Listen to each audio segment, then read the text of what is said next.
بسم الله الرحمن الرحيم الرحمن علم القرآن خلق الإنسان علمه البيان ورحمة الله تعالى وبركاته حامدا ومصليا أما بعد الحمد لله والشكر لله والصلاة والسلام على رسول الله وعلى آله وأصحابه بسم الله. أعوذ بالله من الشيطان الرجيم بفضل بسم الله الرحمن الرحيم.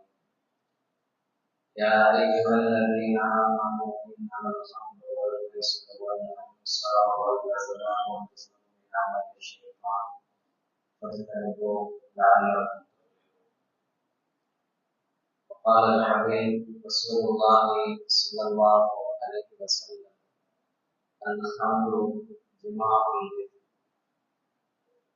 وكما قال عليه الصلاة والسلام எல்லா புகழும் புகழ்ச்சியும் ஏன் வல்லவனாகிய அல்லாஹ் ஒருவனுக்கு உரித்தார். நமது உயிரினும் மேலான அண்ணகை முஸ்தபா முஹம்மது முஸ்தபா ரசூலுல்லாஹி ஸல்லல்லாஹு அலைஹி வஸல்லம் அவர்களை அப்படியே பின்பற்றி உத்தம சஹாபாக்கள் குறிப்பாக நம் அனைவரும் மீதும் சாந்தியும் சமாதானமும் என்றென்றும் நிகழ்த்துமா. அன்பார்ந்த அல்லாஹ்வின் வல்லோன் அல்லாஹ் சுப்ஹானஹு வ தஆலா நம் அனைவருக்கும் ஆஃபியத்தை தந்தல் புரிவானாக. எந்த விதமான மருத்துவ செலவும் இல்லாமல் நிம்மதியாக வாழக்கூடிய பாக்கியத்தை தந்தல் புரிவானாக. கடன் இல்லாமல் மரணிக்கக்கூடிய பாக்கியத்தை தந்தல் புரிவானாக. நல் துவாவோடு ஒரு தலைப்பின் கீழ் உரையாட ஆசைப்படுகிறேன். என்ன தலைப்பு? ஈமானை பாதுகாப்போம். என்ன சார் ஈமானை பாதுகாப்போம்? நாங்கெல்லாம் ஈமான்தாரியாக இருக்கிறோம். என்னுடைய பேர் அப்துல்லா, என்னுடைய பேர் அப்துல் ரஹ்மான், எல்லாம் பேரு ரைட்டு தான். நான் முஸ்லீம் தான். இக்காலகட்டத்தில் சிலர்கள் இவ்வாறு கூறுகிறார்கள், அரபு தேசங்கள் எல்லாம் மாறிவிட்டன. இன்றைக்கு அரபு கண்டுகள் எல்லாம் எப்படி இருக்குதுன்னு பார்த்தீங்கன்னா, எப்படி தெருமுனைகள் எல்லாம் பள்ளிவாசல் இருக்குமோ அது போல இன்றைக்கு கோவில்களுக்கு ஏற்படுத்திவிட்டார். இது ரசூலுல்லாஹி ஸல்லல்லாஹு அலைஹி வஸல்லம் அவர்கள் முன்கூட்டி எச்சரித்த விஷயம்தான்.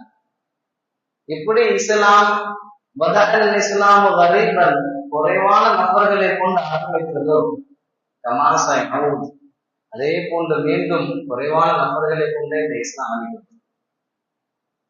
இப்படிப்பட்ட ஒரு காலகட்டத்தில் அறிவுரை சவுதி அரேபியா, அரபிய நாடுகளில் குஃப்ர் ஏற்பட்டுவிடும், ஷிர்க் ஏற்பட்டுவிடும். கோவில்கள், கும்மாளங்கள், கூத்தாட்டங்கள், ஆடம்பரங்கள், ஆசாபாசங்கள் அனைத்தும் நிறைவேற்றுவாங்க. இதை பார்த்து இங்குள்ளவர்கள் அவர்களே அவ்வாறு செய்கிறார்கள், நமக்கு என்ன? அந்த அடிப்படையில் இன்றைக்கு நாம் முக்கியமாக கருத வேண்டியுள்ள ஒரு டாபிக் என்னன்னு கேட்டாங்க, ஈமானை பாதுகாப்போம். இன்னைக்கு கொண்டாட்டங்கள்ன்ற பெயரில் பல விஷயங்கள் அநாகரிகமாக செயல்படுகின்றன. அதிலும் குறிப்பாக ஒரு மாற்றார்கள் கூட சொல்லுவார்கள், பாய் உங்களுக்கு நிறைய ரூல்ஸ் இருக்குது, உங்கள்ட்ட ரூல்ஸ் எல்லாம் கிடையாது, ரூல்ஸுக்கான புத்தகமே கிடையாது. நீங்கள் ஒரு எறும்பை கூட கொல்ல மாட்டீங்க, கேட்டா அதுக்கு ஒரு சட்டம் சொல்லுவீங்க, அது ஒரு பாவம் சொல்லுவீங்க. நீங்க சுத்தம் இல்லாமல் உங்களுடைய பள்ளி வாசலுக்கே நுழைய மாட்டீங்க, சுத்தம் இல்லைன்னா நீங்க தொழுகையே போக மாட்டீங்க. நிறைய ரூல்ஸ் இருக்குது. அது மட்டும் அல்லாமல் உங்களுடைய பெண்கள் ஆடை அணிந்தால் அவர்கள் இஷ்டத்திற்கு ஆடை அணிய மாட்டார்கள், அவர்கள் முகத்தை மறைப்பார்கள். உடல் தெரியாமல் உடலை மறைத்துக் கொள்வார்கள். நிறைய ரூல்ஸ் இருக்குது. அப்படிப்பட்ட மாற்றார்களை சொல்கிறார்கள் நம்முடைய ஷரியத்தை பற்றி. ஷரியத்தில் வாழ்கின்ற நாம் எவ்வாறு சொல்லப்படுகிறது. இந்தியாவில் நம்ம தமிழ்நாட்டுல கிட்டத்தட்ட இந்த ஜனவரி 1 நிறைய பைக் ரேஸ் நடக்குது இல்ல, 198% இஸ்லாமிய இளைஞர்கள் எல்லாம் என்ன கேட்டு தெரியுமா? அது சந்திர தண்ணி அடிச்சுட்டு வண்டி ரேஸ் ஓட்டுறது, தண்ணி அடிச்சுட்டு ரேஸ் ஓட்டுறது, மாட்டிக்கிறது. அவர்கள் சொல்லுகின்ற பேச்சு என்ன? ஒரு கட்டத்தில் சில காவலர்கள் இவ்வாறு கூட முன்வைத்தார்களாம். பள்ளிகள் உங்களுடைய ஜமாத்துல சொல்றோம், உங்களுடைய இளைஞர்களை நீங்கள் பாதுகாத்துக் கொள்ளுங்கள். நிறைய பசங்களா தான் இருக்கிறாங்க, நிறைய பசங்க உங்களுடைய பசங்களா தான் இருக்கிறாங்க. ரசூலுல்லாஹி ஸல்லல்லாஹு அலைஹி வஸல்லம் அவர்கள் சொன்னதை அந்த ஹதீஸின் படி கவனித்து பார்த்தால் கிட்டத்தட்ட ஒண்ணுதான். எப்படி இஸ்லாம் சொற்ப நபர்களை கொண்டு ஒரு 4 பேர் 5 பேர் தான் ஸ்டார்டிங்ல எவ்வளவு பெரிய வாழ்க்கை. வாழ்ந்தவர்களே, உங்கள் சிந்தனைக்காக சில சம்பவத்தை சொல்ல ஆசைப்படுகிறேன். இஸ்லாம் வளர்ந்த காலத்தில் ரசூலுல்லாஹி ஸல்லல்லாஹு அலைஹி வஸல்லம் அவர்கள் உடைய காலத்திற்கு முன்னால், அதாவது ரசூலுல்லாஹி பிறப்பதற்கு முன்னால் சஹாபாக்கள் கிடையாது, மனிதன் என்ற கல்வியிலே கிடையாது. ஒரு விலங்கை போட்டிருந்தார்கள். ஒரு விலங்கை நாம் இன்னொரு விலங்கை எவ்வாறு தாக்குமோ அதை போன்று தாக்கக்கூடியவர்களாக இருந்தார்கள். எப்படி என்று தெரியுமா? ஒரு ஒட்டகம் மற்றொரு வீட்டில் தண்ணீர் அருந்திவிட்டால் அந்த ஒட்டகத்தினுடைய முதலாளி யாரோ அவனை இவனுடைய வாழால் விடுவான். என் ஒட்டகம் எப்படி உன் வீட்டை தண்ணி குடிக்கலாம்? ஐயாமுல் ஜாஹிலியா காலத்துல நிறைய சம்பவங்கள். அது மட்டுமா, ரோட்ல நடந்து போகக்கூடியவன் 1 மாசமான ஒரு கர்ப்பிணி பெண் நடந்து சென்றால் அந்த வயிற்றில் இருப்பது ஆண் குழந்தையா பெண் குழந்தையா என்று பார்ப்பதற்கு வயிற்று கிழித்து அது ஆணா அது பெண்ணா என்று பார்க்கக்கூடிய ஒரு சமூகம். அப்படிப்பட்ட சமூகத்தை ரசூலுல்லாஹி ஸல்லல்லாஹு அலைஹி வஸல்லம் நேர்மையானவர்களாக இவர்கள் தான் உத்தமர்கள், இவர்களை போன்று யாரும் வர முடியாது. கடைசி அல்லாஹ் இவர்கள் சத்தியத்தை கொடுத்துட்டான். ரலியல்லாஹு அன்ஹும் வரதுஹு அன்ஹு. அல்லாஹ் அவர்களை புரிந்து கொண்டார், அவர்களும் அல்லாஹ்வை புரிந்து கொண்டார். இப்படிப்பட்ட ரசூலுல்லாஹி ஸல்லல்லாஹு அலைஹி வஸல்லம் உருவாகிய சஹாபாக்கள் எப்படி இருந்தார்கள் தெரியுமா? ஈட்டி முனையில் இருந்தாலும் ஈமான் விடல். புதுசா கல்யாணம் பண்ணிருக்கோம் ஒரு இளைஞர், போரினுடைய அழைப்பு வரும், அவர் கல்யாணம் பண்ணதே மறந்துட்டு போருக்கு சென்று விடுவார். திருப்பி வர முடியாது, போருக்கு போயிட்டா ஷஹீது தான். இது மட்டுமா, ஒரு சம்பவம் வருகிறது, ஒரு வரலாற்றில் இருக்கின்றது. அபூ பஷீர் என்ற சஹாபி, நல்லா கவனிக்கிறோம். அபூ பஷீர் என்ற சஹாபி, அவருக்கு போரினுடைய அழைப்பு வருகிறது. போரினுடைய அழைப்பு வந்த உடனே ரசூலுல்லாஹி ஸல்லல்லாஹு அலைஹி வஸல்லம் அவர்கள் கேட்கிறார்கள், ரசூலுல்லாஹ் போரின் அழைப்பு நீங்கள் செய்து விட்டீர்கள், நான் போரில் கலந்து கொள்ள ஆர்வம் கொள்கிறேன், நான் கலந்து கொள்ளலாமா? இல்ல அபூ பஷீர், உனக்கு ஆச்சரியமான ஒரு பையன் இருக்கிறான். அந்த பையனுக்கு ரொம்ப சின்ன வயசு என்ன அர்த்தம்? ஒரு 3 வயசு 4 வயசு தான் இருக்குது. அந்த பையனுக்கு அம்மா கிடையாது. அந்த பையனுக்கு என்ன கிடையாது? அம்மா கிடையாது. நீ போரில் கலந்து கொள்ள வேண்டாம். நீ ஒரு கால் போரில் கலந்துகிட்டேன்னா திருப்பி வரலன்னா அந்த பையனுக்கு அப்பாவும் இருக்க மாட்டாங்க, அம்மாவும் இருக்க மாட்டாங்க. தயவு செஞ்சு நீ போறதுக்குலாம் கலந்து கொள்ள வேண்டாம். அப்போ அபூ பஷீர் ரசூலுல்லாஹி ஸல்லல்லாஹு அலைஹி வஸல்லம் அவரிடத்துல சொன்னாங்கன்னா, ரசூலுல்லாஹ், என்னுடைய குழந்தை மதீனா வாசிகள் சீராக இருக்கிறார்களா, அந்த சீரார்களோடு விளையாட கொள்வார்கள், அந்த சீரார்களோட விளையாடுவான், பரவாயில்லை நான் போர்ல கலந்துக்கல. இப்படியா கஷ்டப்பட்டு ரசூலுல்லாஹி ஸல்லல்லாஹு அலைஹி வஸல்லம் அவரிடத்தில் அனுமதித்திருக்கிறார்கள். போரில் கலந்து கொள்கிறார்கள், ஷஹீதாகவும் படுகிறார்கள். போர் முடிந்து எல்லா சஹாபாக்களும் வருகிறார்கள். வருகின்ற பொழுது எல்லா குழந்தைகளும் ஆவலாக அவருடைய தந்தையை தேடிக் கொண்டிருக்கிறது. இதே அக்ரிபா என்ற சஹாபி, சின்ன குழந்தையாக இருக்கின்ற அந்த சஹாபி தன்னுடைய தந்தை ஆவலுடன் தேடுகிறார். நீண்ட நேரம் தேடுகிறார், கிடைக்கவே இல்லை. ஒரு கட்டத்தில் ரசூலுல்லாஹி ஸல்லல்லாஹு அலைஹி வஸல்லம் அவருடைய கரம் பிடித்து யா ரசூலல்லாஹ் நீங்க என்னோட தந்தை அபூ பஷீர் அப்படின்னு கேட்கிறாங்க. கேட்ட உடனே ரசூலுல்லாஹி ஸல்லல்லாஹு அலைஹி வஸல்லம் என்ன பதில் சொல்லணும் முடியல. உங்களுடைய இந்த சின்ன புள்ளியோட கரத்தை பிடித்தார்கள். கரத்தை பிடித்து அம்மா தரமா உனக்கு எப்படி ஆறுதல் சொல்றது எனக்கு தெரியல. ஏற்கனவே தாய் இழந்த பிள்ளை ஆகிட்டேன், உனக்கு தந்தை இருந்துட்டே. மறந்தவர்களை என்ன சொல்ல வேண்டும் புரியுதா? ஒரு இஸ்லாமியர் என்பவன் எப்பொழுதும் மரணத்திற்கு அஞ்சவே மாட்டான், மரணத்திற்கு பயப்படவே மாட்டான். ஒரு இஸ்லாமியன் மரணத்திற்கு பயந்தவனாக சரித்திரம் கிடையாது. ரசூலுல்லாஹி ஸல்லல்லாஹு அலைஹி வஸல்லம் அவர் நினைத்திருந்தால் துஆ செய்திருக்கலாம். ஒரு கட்டத்துல கிறிஸ்துவ மதத்தில் இருக்கக்கூடிய ஒரு சஹாபி, அவருக்கு ஒரு பேர் சரியா சிந்தனை இல்லை. அந்த சஹாபி நினைக்கிறாரு, நான் முற்றிலும் நோக்குகிறேன் ரசூலுல்லாஹி ஸல்லல்லாஹு அலைஹி வஸல்லம் அவர்களை. ஏறத்தாழ 199% ஏன் 100% ஏழைகள் தான் இருக்கிறார்கள். இப்ப நான் போய் இஸ்லாத்துக்கு வந்துட்டேன்னா எனக்கு ஒரு அச்சம் ஏற்படுகிறது, ஒரு ஐயம் ஏற்படுகிறது. என்ன பயம் தெரியுமா? நானும் ஏழையாக விடுவேன் இந்த ஒரு ஐயம் ஏற்படுகிறது. அப்ப ரசூலுல்லாஹி ஸல்லல்லாஹு அலைஹி வஸல்லம் அவங்க பேசி பார்க்கிறாங்க, நீங்க இஸ்லாத்துக்கு வந்துருங்க, அதெல்லாம் ஒண்ணும் இல்லை.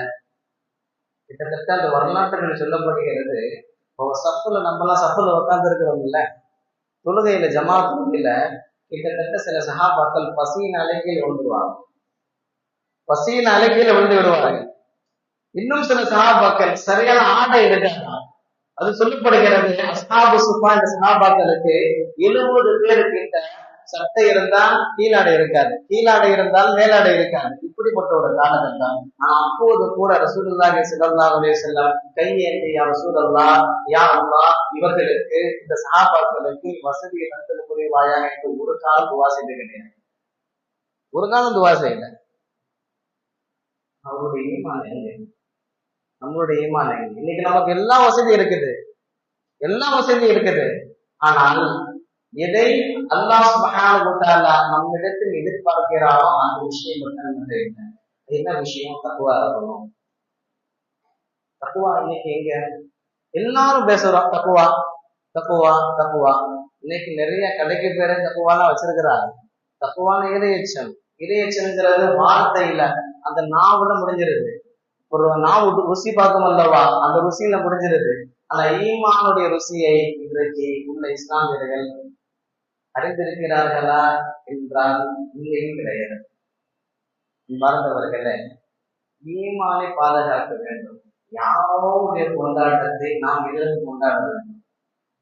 ஸல்லல்லாஹு அலைஹி வஸல்லம் சும்மா சொல்லல, மன் தஷப்பஹ பிகௌமின் ஃபஹுவ மின்ஹும். எவன் ஒரு கூட்டத்தை சார்ந்தவனாக இருக்கிறானோ, எவன் ஒரு கூட்டத்தை சார்ந்த செயல்களை செய்கிறானோ அவனும் அந்த கூட்டத்தையே சார்ந்தவன். இது நான் சொல்ல, ரசூலுல்லாஹி ஸல்லல்லாஹு அலைஹி வஸல்லம் அவர்கள் சொன்னது.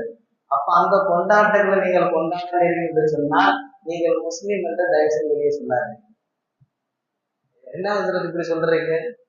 இது நான் சொல்ல, ரசூலுல்லாஹி ஸல்லல்லாஹு அலைஹி வஸல்லம் அவர்களே சொல்கிறார்கள், நீங்க முஸ்லீம்கள் கிடையாது, நீங்க முஸ்லீம் என்ற பெயர் தாண்டி முஸ்லீம்களா இருக்கிறீர்கள்.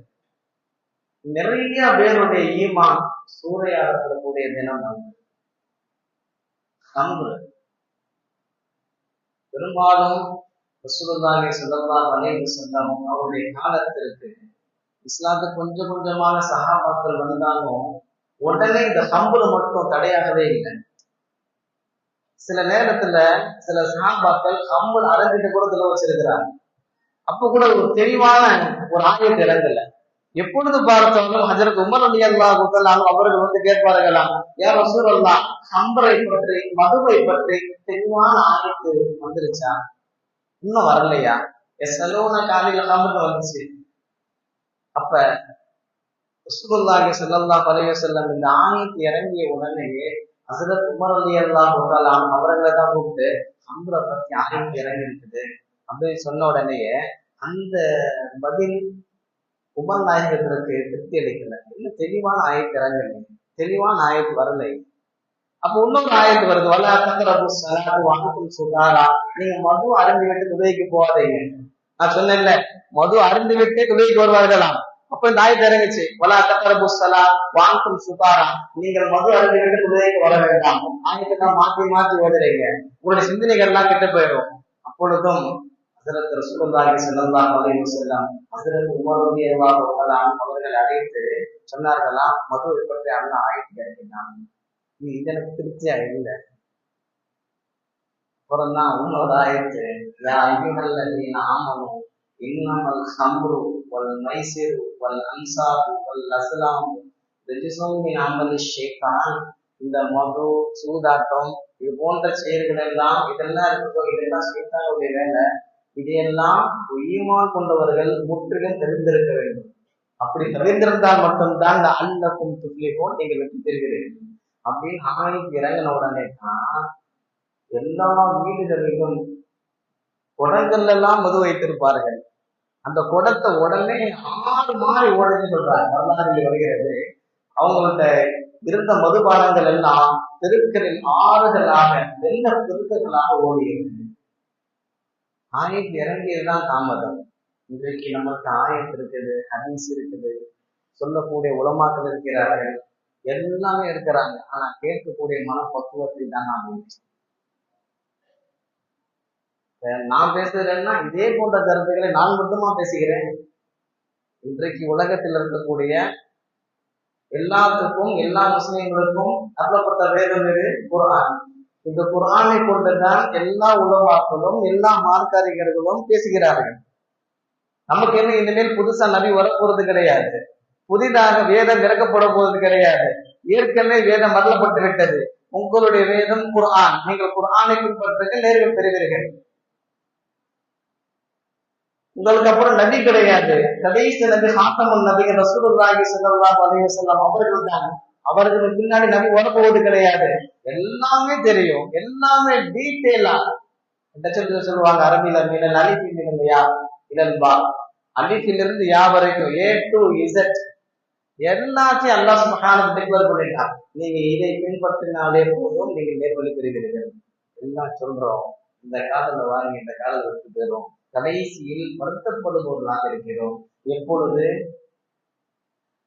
ஒரு காரணம் ஆசிரியத்தை இழந்தவர்கள், அல்லது தான் பெற்ற மகன் தவறான வழியில் சென்று அவன் வஃபாத்தாகும் பொழுது வருத்தப்படுவது.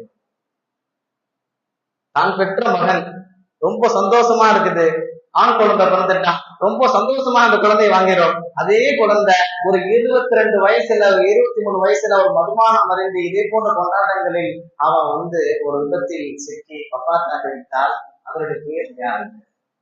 வந்த பெற்றோர்களை சிந்திக்க வேண்டும்.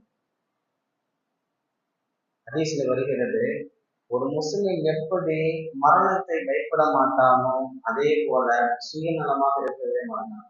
நான் மட்டும் தொழுகணும், நான் மட்டும் திக்ர் செய்யணும், நான் மட்டும் நோன்பு வைக்கணும், நான் மட்டும் நல்லா இருக்கணும் அப்படி நினைக்கவே மாட்டான். அப்படி ஒரு காலம் கிடைத்தால் இந்த சம்பவத்தை நினைவு கொள்ளுங்கள். ரசூலுல்லாஹி ஸல்லல்லாஹு அலைஹி வஸல்லம் சொன்னார்கள், ஒரு தடவை ஒரு ஊரை அழிக்க சொல்லி ஹஜ்ரத் ஜிப்ரீல் அலைஹிஸ்ஸலாத்து வஸலாம் அவர்களை ஏறினார்.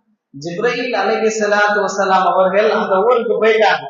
ஊருக்கு போயிட்டா ஊரில் உள்ள ஒட்டுமொத்த நபர்களும் பாம் செய்து கொண்டிருக்கிறார்கள், ஒரே ஒரு நபரை தவிர.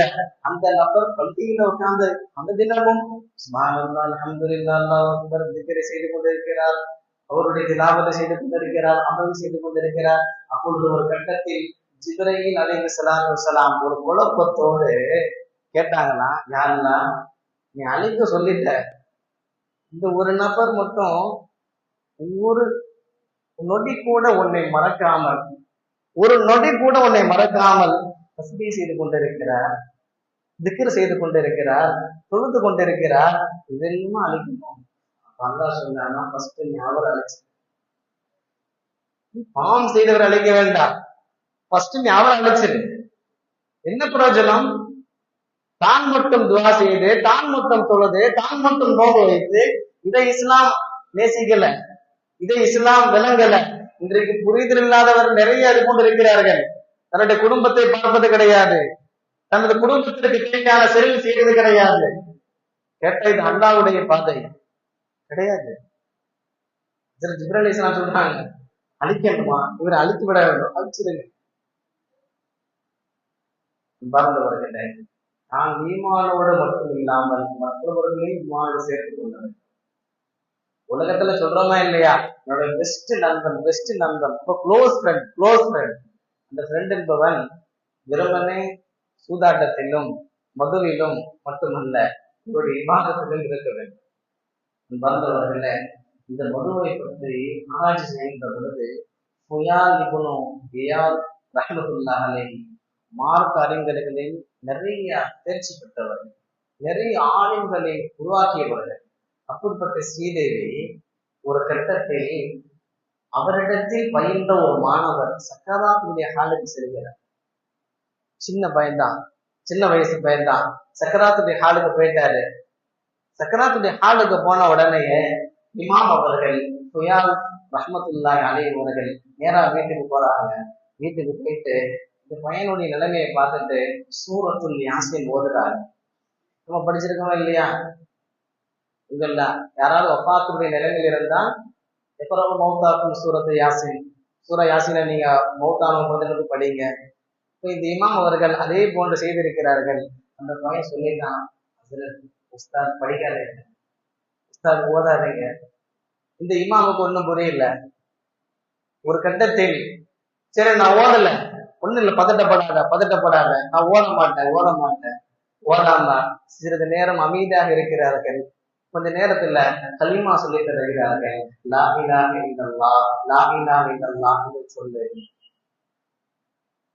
இமாம் கலிமாவும் சொல்லி தராதுங்க, லா இலாஹ இல்லல்லாஹ் நான் சொல்ல மாட்டேன். ஒரு கட்டத்தில் லா இலாஹ இல்லல்லாஹ் என்ற கலிமாவை ஒளியாகவே ரூபிக்கிறது.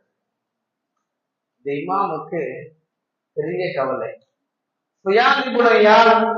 ரஹ்மத்துல்லாஹி அலைஹி கவலைப்படுகிறார்கள். கிட்டத்தட்ட வரலாற்றில் எழுதப்படுகிறது, வீட்டை விட்டு வெளியே வரலையா, அவர்களுடைய வீட்டை விட்டு வெளியே வரல.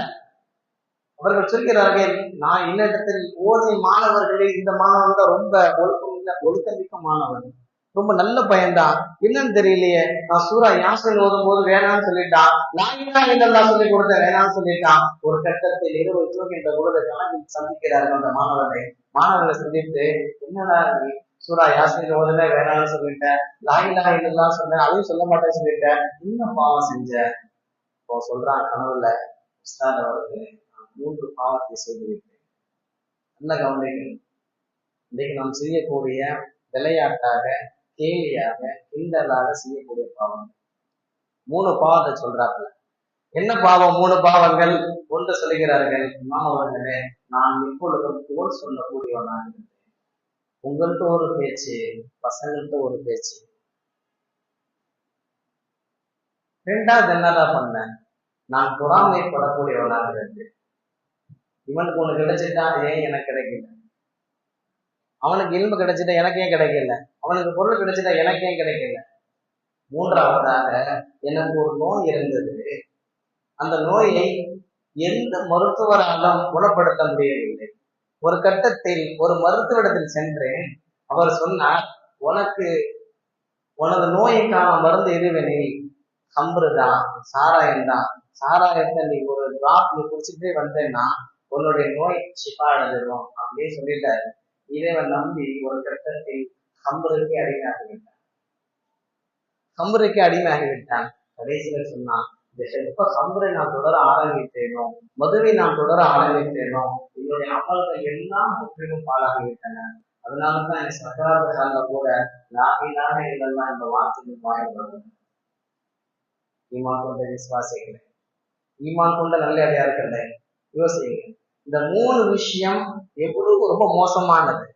இன்றைக்கு எப்பொழுது பார்த்தாலும் நம்மகிட்ட நல்லா பேசுறான், நல்லா பழகுறான், ஏதாவது ஒரு விஷயத்தை சொல்லலாம்னு பார்த்தா நீங்க சொன்ன விஷயம் அடுத்த நொடியில அடுத்தது பகிரப்படுகிறது.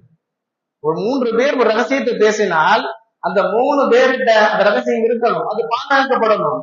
இன்றைக்கு பாதுகாக்கப்படுதான்னு கேட்டா இல்ல, அடுத்த நொடியிலே அடுத்தது தெரியுது. ஒரு விஷயத்தை கூட நம்பி சொல்ல முடியல. அடுத்த விஷயம் பொறாமை. நம்முடைய சகோதரர் ஒரு வீடு வாங்கிட்டாரு, ஒரு பைக் வாங்கிட்டாரு, ஒரு கார் வாங்கிட்டாரு, ஒரு இடம் வாங்கிட்டாரு, சந்தோஷப்படாது. அதை விட்டுட்டு எப்படி வாங்கினா, எப்படி சாத்தியம்? அன்பார்ந்தவர்களே, சஹாபாக்களுடைய காலத்தில் நான் சொன்னேன் அல்லவா, ரசூலுல்லாஹி ஸல்லல்லாஹு அலைஹி வஸல்லமுடைய வரலாற்றுக்கு முன்னால பிறப்பதற்கு முன்னால் சொன்னேன்ல, இந்த வரலாறு வருகிறது. என்னன்னு கேட்டா, பக்கத்து வீட்டுல கூட தண்ணி கொடுக்க மாட்டாங்களாம். ஒரு தோழர் மற்றொரு தோழருக்கு என்ன பண்ண மாட்டாரு, இஸ்லாத்துக்கு வருவதற்கு முன்னாடி தண்ணி கூட கொடுக்க மாட்டாங்க, தவிச்ச வாய்க்கு தண்ணி கூட கொடுக்க மாட்டாங்க. அப்படிப்பட்ட சஹாபாக்கள் எர்மூக் என்ற யுத்தத்தில் தண்ணி தாக்கம் இருக்குது, பசி இருக்குது, எல்லாமே இருக்குது. ஆனால் அகதிகளாக வந்தவர்களுக்கு தண்ணீர் புகட்டினார்கள். நீங்க குடிங்க, நீங்க குடிங்க, நீங்க சாப்பிடுங்க, எனக்கு ஒண்ணு வேண்டாம். ஸல்லல்லாஹு அலைஹி வஸல்லம் சொன்னார்கள், இதுதான் முஃமினுடைய பண்பு. தனக்கு இல்லாவிட்டாலும் அடுத்தவர்களுக்கு கிடைக்க வேண்டும் என்ற ஒரு எண்ணம் வேண்டும். இன்னைக்கு அந்த எண்ணம் இல்லாதனாலதான் அந்த பரக்கத்தே இல்லை. நீங்க நல்லா படிக்கிறோம், ஆனா அதுல பரக்கத்து கிடையாது. நல்லா சம்பாதிக்கிறோம், அதுல பரக்கத்து கிடையாது. ஏன்? தான் மட்டும் நல்லா இருக்கணும், தான் மட்டும் அதை பயன்படுத்த வேண்டும், தான் மட்டும் வைத்துக் கொள்ள வேண்டும் என்ற எண்ணத்தில் ஒரு இஸ்லாமியன் வாழ்ந்தால் அவன் இஸ்லாமியனாக இருக்கவும் முடியாது. பொறாமை என்ற குணம் இருந்தால் அவனை உலகத்திலும் அழைத்துவிடும், மறுமையிலும் அழைத்துவிடும். மூன்றாவதாக தான் அந்த சம்பு. இன்றைக்கு நிறைய பேர் சம்பு கண்டிப்பா இருக்கிறார். பெரியவர்களை விட இன்றைக்கு உள்ள இளைஞர்கள் இந்த மது இல்லாம இருக்கவே மாட்டேங்கிறாங்க. நிறைய சொல்றாங்க போதைப் பொருட்களில், நிறைய போதைப் பொருட்கள் இன்றைக்கு இஸ்லாமியர்கள் 90% இளைஞர்கள் பயன்படுத்துகிறார்கள். மெடிக்கல்ல அங்கே இங்கே எல்லாம் தெரியும். வாழ்ந்தவர்களே, ரசூலுல்லாஹி ஸல்லல்லாஹு அலைஹி வஸல்லம் சொல்கிறார்கள் அல்லவா, போதை ஒரு முஸ்லீமை அழித்துவிடும். எந்த அளவுக்கு என்று சொன்னால், முஸ்லீமை அழித்துவிடும் என்று சொல்லுவதை விட அவருடைய ஈமானையே அழித்துவிடும். ஒருத்தன் தண்ணி அடிச்சுட்டானா அவன் துணிந்து மகரமான பெண்களை கூட என்னுடைய தவறான வழியில் ஈடுபட்டு விடுவான். சம்பவத்துல நம்ம உஸ்தாத கூட சொல்லுவாங்கல்ல, நான் எதுவுமே பாவம் செய்யல, எதுவுமே பாவம் செய்யல, இப்ப என்ன பாவம் செஞ்சா அல்ல என்னை ரொம்ப பண்ணிடுவான். இல்லப்பா, ஒன்று வேண்டாம். ஒரு பெண்மணி வந்தாராம், வந்துட்டு என்னிடத்தில் தவறாக நடந்து கொண்டு சொன்னாராம். அந்த அவன் இறை அடியார் சொன்னாராம், முடியவே முடியாது, நான் தவறான எண்ணத்தில் ஒன்றை ஒருபோதும் அணுக மாட்டேன். ஓகே, நீ அணுக மாட்டேன், பரவாயில்ல, நான் ஓரமா உட்காந்துக்கிறேன். அந்த பெண்மணி ஓரமாக அமர்ந்து கொண்டார். இரண்டாவது இன்னொரு நபர் வருகிறார், வந்துட்டு ஏதாவது ஒண்ணு கேட்கிறாரு. இல்ல இல்ல, நான் தவறான செயல் செய்ய மாட்டேன், நீ ஒண்ணுமே செய்ய வேண்டாம், ஒரே ஒரு பாட்டில்ல கொஞ்சோன்னு கம்பர் வைக்கிறேன், இதை மட்டும் குடிச்சிரு, இதை மட்டும் குடிச்சிரு அப்படின்னு சொன்ன உடனே இந்த அடியார், இல்ல கொஞ்சோன்னு கம்பரு தானே, கொஞ்சோன்னு மது தானே, இதை குடிச்சா என்ன ஆக போகுது அப்படின்னு நினைச்சாரு. ஒரு கட்டத்தில் அந்த கம்பரை குடித்தார். அந்த பெண்ணிடத்தில் தவறாக நடந்து கொண்டார். இன்னும் சொல்லப்படுகிறது, அந்த சம்பவத்துல ஒரு சின்ன குழந்தை இருந்துச்சு. அந்த குழந்தை அந்த தவறு செய்ததை பார்த்து விட்டது. கடைசியில் அந்த குழந்தையும் கழுத்தறுத்து கொண்டு விட்டார். அதுக்குத்தான் ஸல்லல்லாஹு அலைஹி வஸல்லம் அல் ஹம்ரு ஜிமாஉல் இஸ்ம், மொத்த பாவத்திற்கும் தலை எதுன்னா ஹம்ரு தான், மது தான். ஒருத்தவன்ட குடி பழக்கம் மட்டும் இருந்துச்சுன்னா உருப்படவே முடியாது. கடைசி வரைக்கும் உதவிதான், கடைசி வரைக்கும் உதவிதான். ஸல்லல்லாஹு அலைஹி வஸல்லம் ஹம்ரை மட்டும் ரொம்ப வச்சிருக்காங்க. மற்ற எல்லா பாவத்தை விட ஹம்ரு தான் அது எல்லா பாவத்தினுடைய தலையாக இருக்கிறது. ஒருத்தன் ஹம்ரு அடிச்சுட்டானா போதை பொருள் கொண்டுருவான், திருநதை கொண்டுருவான், வேசாரத்தை கொண்டுருவான். ஒட்டுமொத்த எல்லா பாவமும் அந்த ஒரு மனிதனை சாரும். அன்பார்ந்த இளைஞர்களே, மீண்டும் மீண்டும் சொல்கிறேன், இது போன்ற கொண்டாட்டங்களை உங்களுக்கு அவசியமற்றது, தேவையற்றது. இன்னும் சொல்ல போனால் இறுதியாக ஒரு விஷயத்தை சொல்லி முடிகிறேன். ரசூலுல்லாஹி ஸல்லல்லாஹு அலைஹி வஸல்லம் சொன்னார்கள், கியாமத் நாளுடைய அடையாளங்கள் ஒன்று காபா. காபாவினுடைய செங்கலை கூட ஒண்ணு ஒன்னா பேர்த்து எடுத்து விடுவார்கள். காபாவே இந்த உம்ரா செய்யறதெல்லாம் இல்லையா, ஹதீஸ்ல வருகிறது, காபாவை ஒரு ஒரு செங்கலாக எடுத்து விடுவார்கள். ரசூலுல்லாஹி ஸல்லல்லாஹு அலைஹி வஸல்லம் சொன்னார்கள், நான் கண்ணால பார்த்தேன், அதை கண்ணால பார்த்தேன். அப்படிப்பட்ட ஒரு காலம் ஏற்படும். அடுத்து சொன்னார்கள், அதே சவுதி அரேபியாவில் தான் மது போதையும் ஆசாபாசங்களும் குப்புறுகளும் அப்படியே ஆறு போல நிரம்பி பெருகி ஓடும். எல்லா பாவம் அங்கே இருக்கும். நீங்க அவ்வளவு பார்த்து ஏமாந்துடாதீங்க. கடைசி நான் சொன்னது மாதிரிதான், இஸ்லாம் ஆரம்பத்தில் எப்படி கொஞ்ச நபர்களை கொண்டு வந்ததோ அதே போல இறுதியில கடைசியில கொஞ்ச நபர் தான் ஈமானை பாதுகாத்து கொண்டு இருப்பார்கள். குறிப்பாக இன்னொரு சம்பவம் சொல்லப்படுகிறது அந்த வரலாற்றுல. என்னன்னு கேட்டா, நல்லவர்களுடைய ரூஹ் எல்லாம் இலகுவாக மிருதுவாக உடனே எடுக்கப்படும். ஒருத்தவங்க நல்லவன் இருக்க மாட்டான், ஒரு ஆள் கூட நல்லவனை பார்க்க முடியாது. அந்த ஹதீஸ்ல சொல்லுவாங்கல்ல, மார்க்க அறிஞர்களுடைய உயிரை கைப்பற்றப்படும். ஒரு ஆணின் கூட இருக்க மாட்டான், ஒரு ஆணியை நீங்க பார்க்க முடியாது. இப்படிப்பட்ட காலம் வந்துவிடும். சொல்லப்படுகிறது கிட்டத்தட்ட இப்பொழுது வரைக்கும் ஒரு கணக்கெடுப்புல இஸ்லாமியர்கள் 850 கோடி கிட்ட இருக்கிறாங்க. ரொம்ப மதத்திலேயே ரொம்ப வேகமாக பரவக்கூடிய மதம் இஸ்லாம் என்று சொல்லப்படுகிறது. இது 2வது இடத்துலயும் 3வது இடத்துலயும் இப்போதைக்கு இருக்குது. 2050 வரையில் இது நீடித்தால் இஸ்லாம் தான் முதல் மார்க்கமாக இருக்கும். இப்படியும் வரலாறு வருது நம்முடைய கணக்கெடுப்புல. ஆனா ரசூலுல்லாஹி ஸல்லல்லாஹு அலைஹி வஸல்லம் சொல்கிறார்கள், நீங்கள் இது போன்ற அனாச்சாரியங்களில், மதுர்களில், உபச்சாரங்களில் ஈடுபட்டிருந்தால் கியாமத் நாளுடைய அடையாளங்கள் கொண்டு நீங்கள் அழிக்கப்படுவீர்கள். அல்லாஹ் சுப்ஹானஹு வ தஆலா தேவையான விஷயங்களை பேசுவதற்கும் தேவையான விஷயங்களை செய்வதற்கும் மது விபச்சாரம் போன்ற கொடிய பாவங்களிலும் கொல்லோம் அல்லாஹ் சுப்ஹானஹு வ தஆலா நம் அனைவரையும் பாதுகாப்பானாக. வாஹிரு தஅவானா அல்ஹம்துலில்லாஹி ரப்பில் ஆலமீன். ஸதகல்லாஹுல் அஸீம்.